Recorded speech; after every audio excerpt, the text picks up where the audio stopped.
have been fine, but because it was for Liga, we just didn't think it was acceptable. Because we're out of our minds. Yeah. So They weren't acceptable. we ended up, and that's the reason why, and that was all from the crop of 2009. The 2009 crop was just incredibly thick and incredibly heavy and incredibly oily, and a lot of the 2009 crop, well, we still probably have some 2009. We have 12. Yeah. Where is it? We have. It's got to be on this board right here.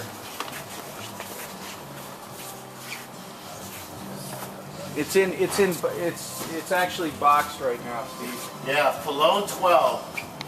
It came in.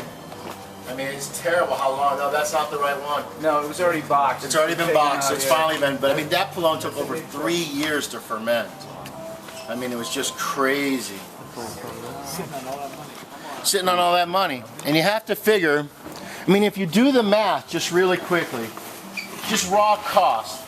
Let's say the average farm price is roughly about 17, let's go $20 a pound. And you're looking at 5,000 plus pounds. Each one of these bulks sitting is somewhere between $80 to $110 to $120,000. So just use $100,000 and just with your eyes you can just go, there's 100,000, there's 100,000, there's 100,000. And as you can see, just in this room in Pallone's, there's well over $1 million of tobacco just sitting in this one little room. And we have 6 different buildings scattered around Esteli where we have tobacco. Labor, right?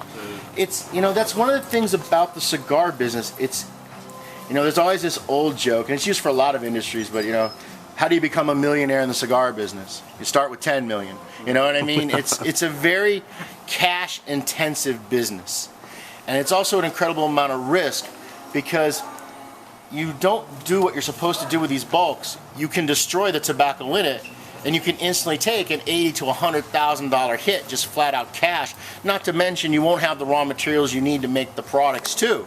So you're getting double dipped on both sides. And that's the reason why there's really not very many actual factories that actually really produce cigars. I mean, most people, that's the reason why they go and they get cigars manufactured for them. Because getting cigars, actually making cigars, is just such an incredibly long-term investment. It requires so much capital and so much time and so much risk that it's really not something that most people are going to do. And the other thing is, it's a very generational business. I mean, it's something that's passed down from person to person. There's no book that you can read that's going to teach you how to, I mean, I've got some things I haven't shown Nick yet. I mean, I got some information from like the 1800s about how they bulk tobacco, but it's all supposition. You know what I mean? It's not like with the brights and cigarettes. Correct me if I'm wrong. From what I've read about fermentation and where it began, is early on in the colonies when they were shipping tobacco from colony to colony, they would put it under deck, and they would notice that the piles had started fermenting, and by the time the tobacco got to ports, they noticed that it began to break down and it had a bit more of a sweeter quality to it. Yes, that is where it originated from, was from transit, because tobacco used to take 3 to 4 months to get from point A to point B on a board of ship.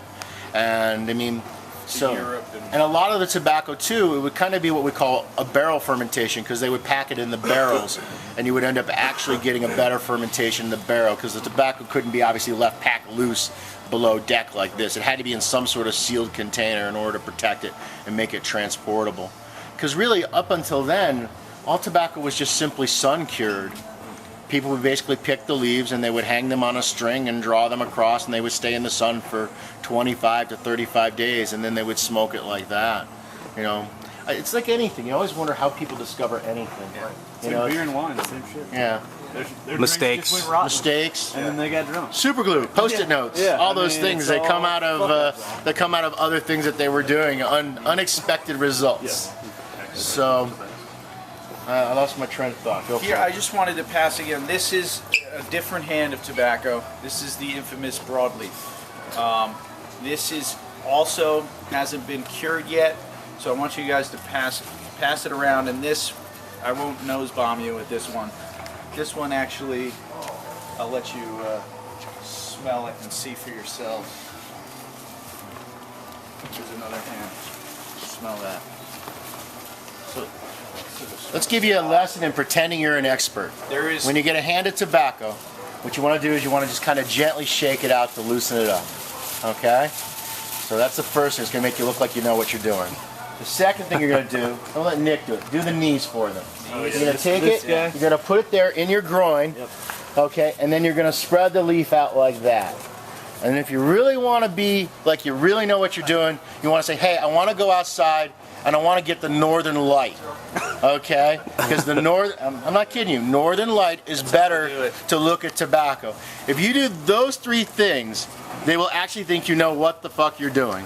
Oh, I don't think you can use that on your site anymore, can you? We can, yes, we can. Can you bleep? Bleep it. Don't bleep anything. Fuck you, fuck this, fuck everyone. Hell yeah. We won't bleep it. We don't bleep anything. But anyways, so I mean, those are three things that you could do to look like an instant tobacco expert.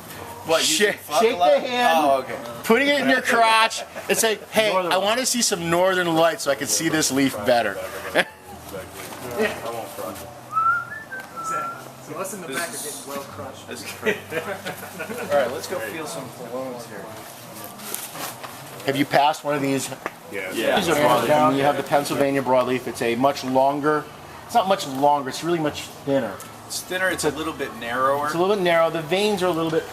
One thing about the broadleaf is when it's growing in the fields, those leaves are very broad, and they begin to sort of droop over, like we were talking about in the fields, and that makes for a little bit less yield. Whereas the Pennsylvania, when it's growing, it's narrower. Right, so it stays closer to the ribs, so it gets better support, so you don't lose as much of those edges as you do on the broadleaf. But ultimately, I don't think the Pennsylvania is as sweet. I don't think there's any, that hand, you guys notice the aroma and that sweet, earthy flavor that's got. I've never experienced a tobacco that smells quite that way. I mean, it's one of the most unique tobaccos, I think, on the planet, and one of the only places where they grow, you know, black tobacco besides, Steve was saying, Pennsylvania. Where else do they grow? They grow a broadleaf strain in Wisconsin called Comstock. Yeah. Wisconsin Comstock is a variety of broadleaf. I mean, you still have some, it's kind of a, I mean, there is some leaf they still call PA Barber, which was the original name of broadleaf, because PA Barber supposedly was the gentleman that first cultivated it. Right. I thought the seed, it's a native seed. Well, what it is it's, I think these guys have all heard this before, but there's 5 basic Criollo seeds, okay? And they all originated at the foothills of the Andes, primarily Peru. And your first Criollo came from that area of the world, which are Armadas really, because your Mata Norte, your Mata Sul, your Mata Finas, that's the first Criollo. The second Criollo is the natural migration of that tobacco up through Latin America, through the Americas, and the next stop was in Mexico, and that's where your second Criollo occurred, and that's San Andres Negro. Then your third Criollo came from those seeds then being imported by or exported by the indigenous people via boat, canoe, however, to the Caribbean islands, and that's where our Habanesis, our Cuban strains, come from. Which, of course, if you tell a Cuban that all his tobacco originated in Mexico, he's not gonna put up with that. But it is the truth.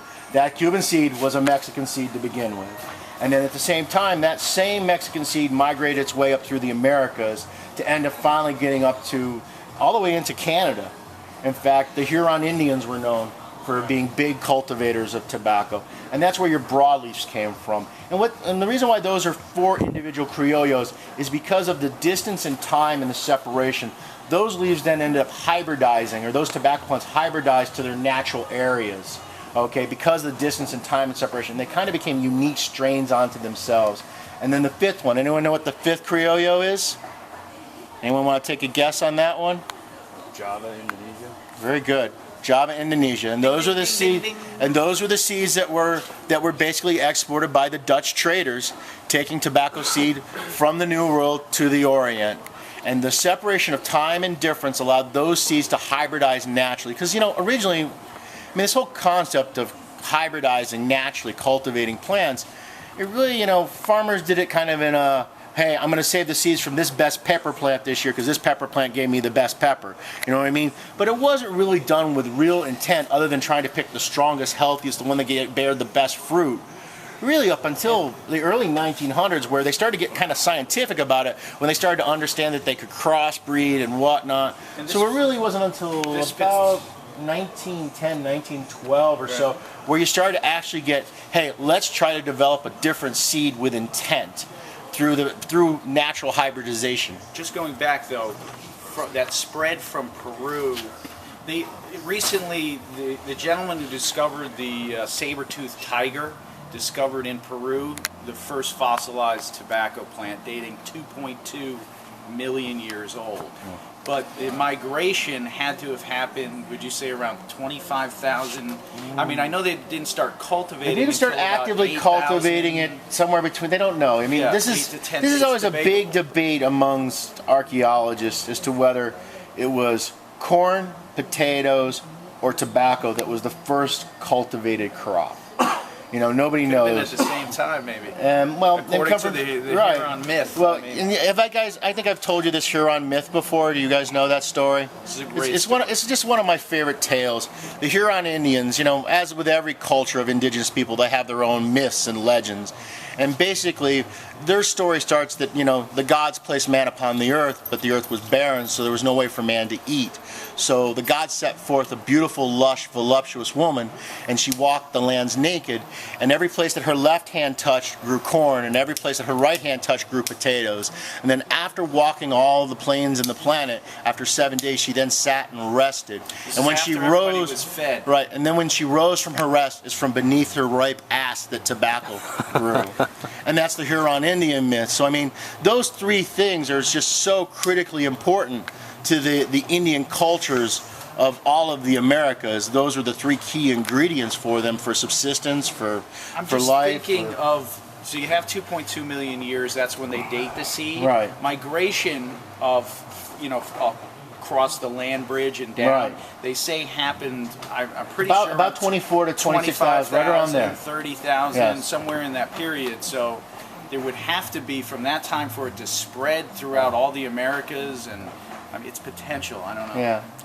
I mean, It definitely migrated with the people. And look, tobacco is a very, it's, you know, tobacco you can grow pretty much anywhere. Tobacco is a very hardy plant.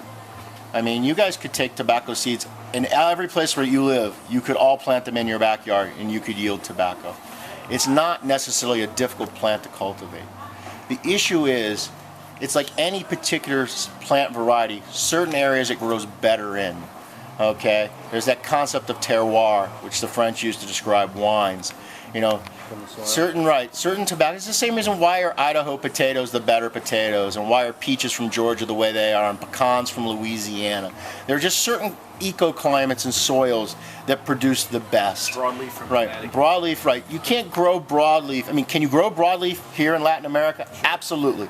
But it doesn't turn out to be the way it is when it's grown in the glacier tried soil. before. You know, it has its own characteristics. And as a result, it's very different. Because most of the seeds that you smoke, most of the different tobacco varieties, I mean, Habana, Ecuador is Habana seed, just planted in Ecuador. Habana, Connecticut is just Connecticut seed that was transported from the glacier to be planted down there. So I mean, and Connecticut seed originally began as a seed that came out of Cuba to begin with. So it bounced from Cuba to the New England area. Now it's back down in Ecuador. But it takes on different characteristic, flavor, aroma, textures in the individual places it's grown. And then in addition to that, you also have the microenvironment, because you'll even see it in an individual field. I mean, you're looking for a place that has windbreak naturally.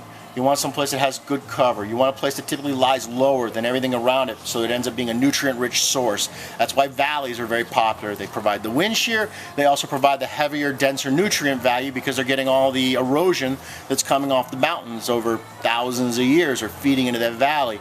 But you even see it, like, do you guys even know what the word Hoya means? Does it mean low spot or hole? Right, it means a hole, a low spot. And that's why, you know, even in a particular field, typically the lowest spot in an individual given field tends to be the spot where the best tobacco grows in the field, because it ends up typically being the most nutrient-rich portion of a field.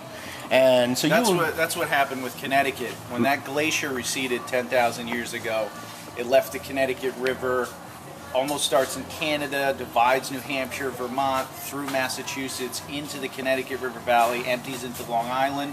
It left the perfect meadows for growing black tobacco. And it makes sense with erosion and everything. It would currently continue to be good planting. You know, rain is going to run off the nutrients into the lower spots. Right. Exactly. It's a beautiful thing. So you guys have any questions? Let's take a look at a Palone. Steve, right. back on the T52 Palone, you Yeah. said that was a 3-year Palone. Yeah. Do you have an average? Is it a 9-month, 10-month, 12-month? This is the issue with T52. There's no, depending on the crop year, the issue with Connecticut over the past 6 years and what has plagued Liga Privada in not producing a lot is because of the growing cycles in Connecticut. Over the past 6 years, instead of very hot from May to the end of August, July can get really hot. What was happening is there was a lot of hailstorms, there was a lot of cloud cover, there was a lot of rain, which is not good for growing heavy, #1 dark Ligero grade broadleaf, which Right. we use for Liga Privada. Is there other leaf? There's Nice actually leaf? one of the There's a crops. lot One of the nice crop years was leaves. one of the best crop years ever. It just Yeah. wasn't good for Liga. It's just not the thick leaf. Steve and I constantly in the past would do blind tastings using lower priming broadleaf every time. What we do is we have Yersinia make us up samples and not tell us what they are. Because, we're human. We have preconceived notions. We have opinions of what we think something's going to be. And if we know what it is, you tend to lean to your preconceived notions. So what we'll have Yersinia make up samples and give them to Nicholas and I blind, so that we have to smoke the samples to try to decide, oh, is this or that. And universally, we always come up with the same result, that we're not satisfied even with the higher VSOs on the #9 blend. We always come back to the particular leaves. So with broadleaf, we have a much better idea. It's much more consistent. It's one of the more difficult tobaccos to work with, broadleaf. But compared to the Habano seed, From Connecticut. it is easier, It's- much yeah. easier. And we have a much better time frame. That's why we've been able to keep, even though it's a smaller amount, a Because consistent typically amount. #9 Palones, we're typically in fermentation for on an average between 15 to 22 months. Yeah. Is about it. I mean, sometimes we stretch into Year the and a half to 2-year 2 mark, years. but right in there is about where we Year and end a up. half is But about with the T52, I mean, there have been other times we've been surprised. I mean, we had most of 2010's crop done before we had 2009's crop done. right. I mean, those crops were cultivated a year from one another, harvested a year apart, but yet the 2010 was readier sooner than the 2009. And that's really what threw our schedule off. And the other thing, too, is, when we say there's so few number ligas, it's only so few because the demand is so great. The truth is, Liga Privada, we make a lot of Liga Privada. I mean, it's become a very big production item. So it's not as limited as everybody thinks. It feels that limited because doesn't ever seem to be any boxes on the shelf where they just go so quickly. But I mean, like UF13s, we shipped in 2,200 boxes the initial shipment in the first month, and they were all sold in 2 days in most of the stores. I mean, that's 2,200 boxes gone in 2 days. I mean, there's just no way to produce to that level of demand making that type of cigar. Yeah, unless you had widgets. Yeah. And if you had had a machine. widgets, then it's not going to taste like it tastes. So, I mean, it's kind of a bit of a misnomer. It's only limited because the demand is just so incredibly high. Because we have steadily been growing tobacco, harvesting tobacco, fermenting more tobacco. Every single year we've been making tremendous investments into that brand. Now we're doing the same thing with Herrera Esteli. I mean, this year Herrera is going to be relatively limited because when it was originally launched, we had the intent of only opening up about 75 accounts initially. But I mean, we have it in the planogram to make that brand much, much bigger and make it more widely available. What I don't know is, I mean, it's a double-edged sword. You're kind of hoping that the 75 stores that have it sell it so well that it's doing so great that you don't end up having to have cigars for other stores, but at the same time, you really wish you have enough so you can start opening more accounts. And that's been the problem that we've had with Liga. In the 275 odd accounts that are Liga accounts, they just consume everything we send them, which has made it impossible for us to open more Liga stores. And in my opinion, legitimately, there's probably 6, 7, maybe even as much as 800 stores that it really should be on the shelf. It should be in any store that stocks Padron or VSGs or the higher end Fuentes. It's that type of product. So there's probably a good 700, 800 accounts that ideally I think it makes sense. I don't think it makes sense in all 2,000 brick and mortar stores in the country.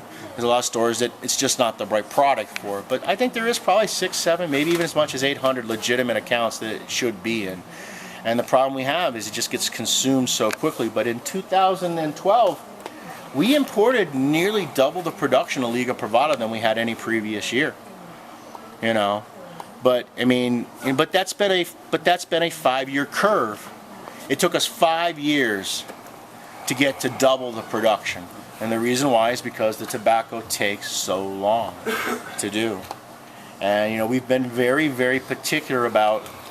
We're, you know, it's not just Liga. I mean, Liga gets all the, but the truth is, we're just as anal about acid, and we're just as anal about natural.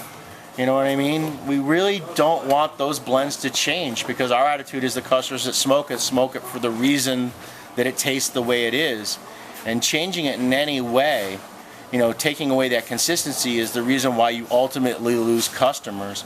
Because, you know, most companies launch, you know, 5, 6, 7, 8 brands a year, some of them, and most of them have a shelf life of less than a year and a half at most, and then they're on to their next new thing. And we don't really, you know, we really don't abandon brands very easily. I mean, we don't like to do that. And part of the reason we don't like to do it is because, A, it doesn't really make sense with a manufacturing facility, because we're planting tobacco so far into the future. You know, could we find something else to do with tobacco? Yes. But ultimately, if you've got a group of customers that really like Herrera Esteli, it should be our job to try to keep making more Herrera Estelis the way they're supposed to be, so that they can buy that cigar. And that's a big driving factor for us. You want to do the Pavone? Yeah.